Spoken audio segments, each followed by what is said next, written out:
سلقت التوم الاخضر في الميه المغليه وعينكم ما تشوف الا النور. والله يا بنات انا مش قادره اصدق ابدا ان الوصفه دي توفر لي 1000 جنيه وكمان تحللي اكبر مشكله بتواجهني وبتواجه ناس كتير جدا. يلا جربوها وهتتفاجئوا بالنتيجه. بس قبل ما نبدا الفيديو بتاعنا كالعاده نسمي الله ونصلي على الرسول عليه افضل الصلاه والسلام. مبدئيا كده عايزه اقول لكم على معلومه مهمه جدا قبل ما نبدا في الوصفه بتاعتنا، وهي عن تخزين التوم. ناس كتير بتتسرع اول ما التوم الجديد بينزل بتقوم جايبه كميه كبيرة وتشيلها او تحطها في البلكونة، تعلقها في البلكونة علشان يكفيها طول السنة، وترجع تشتكي بقى بعد كام شهر ان التوم فضي وما بقاش فيه الفصوص زي ما هي، بيكون فاضي. فده بسبب ايه؟ لان التوم بيبقى متقلع اخضر من الارض وانتوا بتخزنوه بالطريقة دي. استنوا على التوم لو انتوا هتخزنوه وهتشيلوه في البلكونة، استنوا عليه لحد بعد شم النسيم علشان بيقلعوه وهو ناضج، فده بيعيش طول السنه.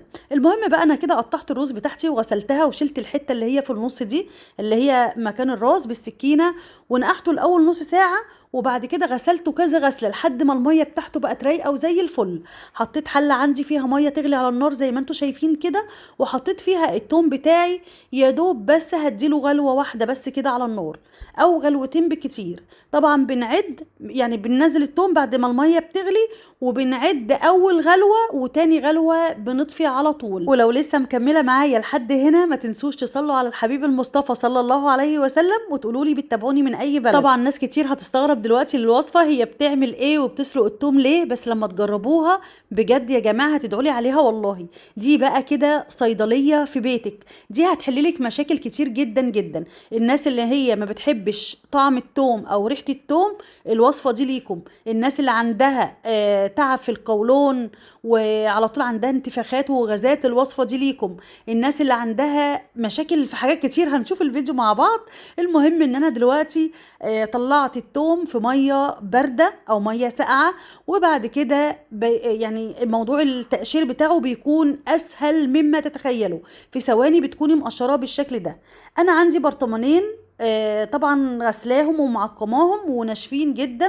هاخد فيها الفصوص الكبيره، البرطمان الكبير حطيت فيه الفصوص الكبيره، والبرطمان الصغير حطيت فيه الفصوص الصغيره. هاجي دلوقتي اعمل ايه؟ هعمل محلول ملحي عباره عن كوبايتين ميه، معلقه صغيره من السكر، معلقتين كبار من الملح، وهنقلبهم كده مع بعض. هضيف كمان معلقه من الخل، وهضيف معلقه من هريسه الشطه، كان عندي كام قرن فلفل احمر كده دقتهم كده، وكمان معلقه صغيره من حبه البركه، وهحط شويه بقى من الفلفل الاسود رشه كده، ورشه من الكمون، ورشه من الكزبره الناشفه، ولو انت عندك حبهان رشي برضو رشه بسيطه قوي من الحبهان.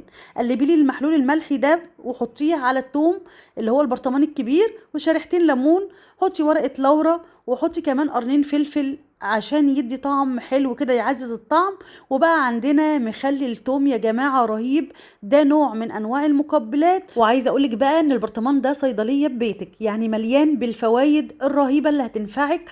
وهقولك على كل حاجه دلوقتي. التوم اللي هو الرفيع ده حطينا عليه كوبايه من الزيت، يفضل زيت زيتون او اي زيت حلو عندك.